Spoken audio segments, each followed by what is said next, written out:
ที่เป็นทุกข์ที่เป็นความทรมานอยู่ด้วยกันทุกๆคนนี่ครับเพราะว่าพวกเขาบ่เห็นสาเหตุของมันจึงทุกข์จึงทรมานอย่างเช่นว่าการทรมานก็คือการรอคอยคนมีความหวังการรอคอยบุคคลผู้ใดผู้หนึ่งอันเป็นบุคคลที่รักก็เห็นอย่างทรมานคือกันเป็นทุกข์เหมือนกันการรอคอยแม้นบุคคลที่เกลียดก็ช่างเหมือนกับว่าสิไปไกลเกลี่ยหรือมีเรื่องเล่ากันอันนึงหนักมือกันสิคุยกันความทุกข์ความทรมานความวิตกความกังวลก็เกิดขึ้นอยู่ในความคิดนั่นแหละเอาแบบใดดีเนาะกูเอาแบบนั้นเอาแบบนี้นี่สำหรับบุคคลที่เกลียดบุคคลที่ไม่พอใจกันสำหรับบุคคลที่พอใจกันบุคคลที่รักล่อค่อยเบิ่งมีความหวังว่าจะได้พบหน้ากันสิเลี้ยงสิสังสรรค์สิหลายๆอย่างแต่ในความคิดคือคิดถึงแต่เรื่องสิ่งที่พอใจในอดีตเก่าๆจังสันจังสี่นั่นแหละจึงว่าคนเฮามันทุกข์เพราะว่ามีความหวังเมื่อมีความหวังมันก็มีความรอคอยหวังกับบุคคลที่เกลียดบุคคลที่ไม่พอใจหวังจะชนะหวังให้เขาชิบหายหวังให้เขาตายหวังบุคคลที่รักคือหวังให้เขาว่าจะให้เขาอยู่ดีกินดีหรือมาอยู่ร่วมกันอีกด้วยความสงบสุขหรือผาสุขพอใจกันสองอย่างนี้เป็นเหตุแห่งความเวียนว่ายแต่เกิดทั้งบัดทั้งคนทั้งความพอใจและไม่พอใจนี่เป็นสาเหตุเป็นเหตุให้ทุกคนทุกข์ให้ทุกคนทรมานให้ทุกคนกระวนกระวาย เวลาเฮาเปรียบเทียบเอาง่ายๆเวลาเฮาล่อรถสายใดสายหนึ่งที่เฮาสิไปในจุดหมายหนึ่งรถอันคันที่เฮาล่อกันนานมากคืออย่างแต่ความทรมานอยู่ในความคิดเฮานี่กุ่นกลิบความคิดโอ้ยังได้สิมาท่านบ่น้อสมมุติว่าเฮาสิไปกรุงเทพหรือเอาล่อรถเมล์ในกรุงเทพจังซี่เฮาสิล่อรถสายใดสายหนึ่งย่านบ่ทันงานด้วยความคิดเฮานี่ลุกขึ้นเลี้ยวเบิ่งแล้วเลี้ยวมืออีกโอ้ยเขาเดี๋ยวก็โง่คุณโง่พี่เลี้ยวเบิ่งแล้วเลี้ยวมึงอีกความคิดนี่ย่านบ่ทันงานย่านเฮ็ดนั่นย่านเฮ็ดนี่บ่ทันนั่นแหละจังว่าคนเฮามันทุกข์เพราะว่ามีความหวังเพราะว่ามีความหวังแล้วก็การรอคอย แต่ที่พวกเฮาบ่เห็นตนเองเหมือนเฮามีความหวังในความอยากได้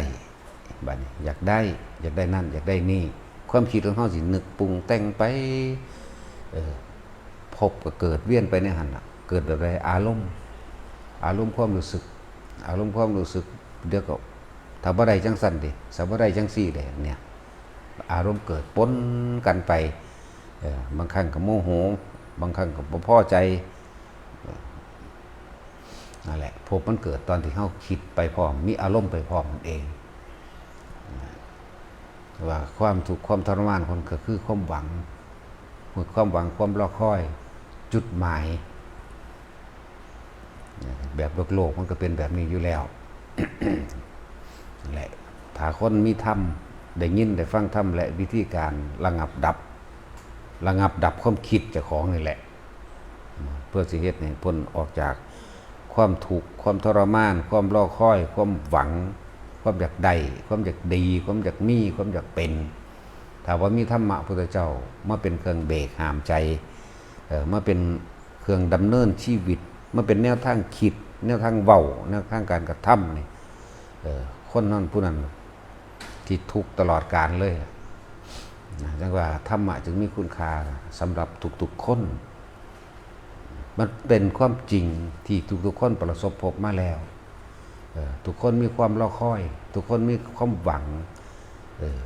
พวกเขาก็ทุกข์กับความคิดที่มันหวังที่มันรอคอยอยากให้มันประสบผลสำเร็จนั่นแหละแต่ว่าคำว่าทั้งหลายแหล่แล้วเนี่ยคือตัณหาคือความอยากของเขาเองตัณหานี่หาต้นบ่ได้คำว่าต้นลองระลึกนึกถึงดูแต่ละมือแต่ละเว้นเขาอยากได้หยังอยากเป็นหยังหาหม่องคิดไม่เลยเริ่มต้นแรกก็หาบ่ได้ไล่ลงไปที่มันยาวไกลมาแล้วในตั้งแต่เริ่มต้นเกิดจำบ่ได้หรอก ความอยากของเจ้าของสิไปว่าหยังกับศาสตร์ที่แล้วและหลายๆศาสตร์ที่พระเจ้าเพิ่นว่าตัณหาหาต้นไม่ได้แล้วหาที่สุดแห่งตัณหาก็หาบ่ได้เพราะว่ามันบ่รู้จักพ่อหาที่สุดไม่ได้หาต้นไม่ได้หาปลายไม่มีบ่ฮู้ว่าสิหยุดหม้องใดในความอยากเนาะธรรมะจึงมีคุณค่าสำหรับทุกๆคนเด้อธรรมะนี่แปลว่าความจริงของทุกชีวิตสรรพสัตว์ทุกเพราะมีความอยากได้อยากดีอยากมีอยากเป็นทุกทรมานวิตกกังวลร้อนเพราะมีความรอคอยและความหวังอยากให้เป็นไปดังที่ตัวเองคิดนั่นแหละทุกคือแบบนี้สิไปว่าอย่างนี้คือทุกที่มันเกิดขึ้นจากตัวจิตเลยทุกในกายนี่ก็ยังมองบ่เห็นทุกเพราะว่าแก่เจ็บปวดป่วยคนป่วยบ่มีดอกว่าแบบนั้นแบบอยากนี่แต่อยากเศร้านี่ก็รอคอยอยากให้มันเศร้ามีความหวังอยากให้มันหายอยากให้มันแข็งแรงอยากให้มันปกติแล้วจะได้แล่นออกไปสู่กับกิเลสตัณหาอุปทานตัวเองใหม่เนี่ยเป็นจังซี่คนที่นอนอยู่ในโรงพยาบาลมีแต่อยากเศร้าเด้แต่บ่เห็นความจริงของการเกิดของความเวียนว่ายตายเกิดแล้วก็บ่เห็นต้นแห่งทุกข์พร้อมต้นแห่งทุกข์ก็คือความคิดในความอยากได้อยากเป็นนั่นแหละที่มันฝังแน่นอยู่ในจิตในใจของเฮาเองถึงว่าทุกคนมาฟังเอาเรื่อยๆเอาเด้อฟังแล้วก็เกิดความคิดเปรียบเทียบเมื่อมีความคิดเปรียบเทียบก็เกิดการเห็นจริงมั่งบ่จริงมั่งในตัวเองนั่นแหละสิจริงหรือบ่จริงก็ขึ้นอยู่กับตนเองเด้อตัวเองน้อมเข้ามาหาตนเองเพิ่นเป็นแต่เพียงผู้บอกทางเท่านั้นเพิ่นบ่มีส่วนใดส่วนเสียกับไผว่าไล่ก็เป็นเรื่องของผู้ว่าผู้ที่เขาพูดให้ไผว่าดียกย่องด้อยค่าหรือให้ค่าขึ้นอยู่กับบุคคลผู้นั้นบ่ได้เกี่ยวกับผู้บอกผู้สอนคือพระพุทธเจ้าล่ะเพิ่นบ่ได้มีผลใดผลเสียกับไผเพิ่นบอกแล้วทุกสิ่งทุกอย่างขึ้นที่ตัวเฮาเองนั่นแหละการมาฝึกหัดปฏิบัติให้เห็นความจริงในตนเองเอิ้นว่าการมาปฏิบัติธรรมเนี่ยนั่นแหละสิ่งที่มีค่าสูงสุดถ้าผู้ใดเห็นธรรมแล้วผู้ใดเห็นตนผู้ใดเห็นธรรมตนคือเห็นทั้งทุกข์คือเห็นทั้งสุขแล้วก็ว่างออกจากทุกข์กันละสุขได้ว่างความเห็นออกมาได้แล้วมันก็เกิดกลายเป็นเมตตาตนเองสงสารตนเองเด้คือคนใดดวงตาเห็นธรรมว่าฟังเข้าใจแล้วฟังเข้าไปเรื่อยเลยโอ้ยนี่ตั้งแต่กี้เพิ่นกูคือบ่เห็นแบบนี้กูคือบ่ได้ยินได้ฟังแบบนี้นี่ถ้ากูได้ยินได้ฟังแบบนี้ตะกี้นี่กูสิบ่เป็นแบบนี้มันถูกเด้นคือว่าเข้าใจลึกซึ้งแล้วเจ้าของประสบพบทุกข์มาแล้วพอดีเพิ่นนำสิ่งที่ตัวเองเป็นนั่นแหละซึ่งตัวเองบ่เคยเห็นตัวเองออกมาเว้ามันสิน้ำตาไหลหวบลงมาสะเทือนกึกเข้าสะอึกสะอื้นกับมานั่นแหละเอิ้นว่านั่นแหละพวกเจ้าเริ่มได้ดวงตาเห็นธรรมตะกี้ฝุ่นผงธุลีในดวงตาปิดบังมืดตึ๊บพอตามีธรรมะเนี่ยค่อยๆสโลมลงไปก็ค่อยเห็นนั่นเอง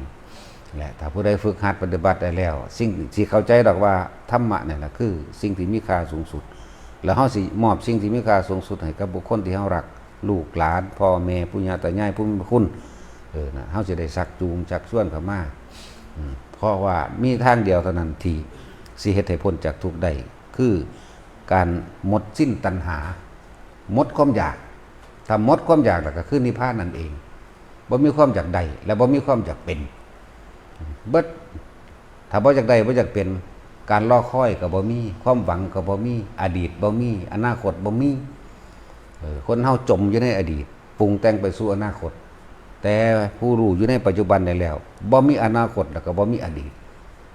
รู้อยู่ในปัจจุบันคือลมหายใจเขาออกมั่งปัจจุบันคือการทำความรู้สึกตัวเองมั่งสุขทุกข์เกิดขึ้นบ่ได้ก็แล้วกันความหวังเกิดขึ้นบ่ได้ความมีเกิดขึ้นบ่ได้ความเป็นเกิดขึ้นบ่ได้นั่นแหละแต่ว่าทุกคนสามารถฝึกได้นักสมาธิทั้งหลายก็เหมือนกันอย่าไปมีความหวังว่าสิสงบอย่าไปตั้งจุดหมายว่าต้องบรรลุให้รู้อยู่ในปัจจุบันคนเฮามันบ่รู้จักปัจจุบันคือบ่มีความคิดออกไปหาอดีตและอนาคตนั่นเรียกปัจจุบันแต่ว่าอาศัยลมหายใจเป็นเครื่องหลอกลวงล่อความคิดให้อยู่ในลมให้ทำความรู้สึกอยู่ในลมเข้าและลมออกนี่อยู่แค่นี้มันก็พ้นได้ละ ถ้ามันอยู่แค่ลมเข้าลมออกมันอยู่กับความรู้สึกที่มันเกิดในกายอาการปิติปราโมทย์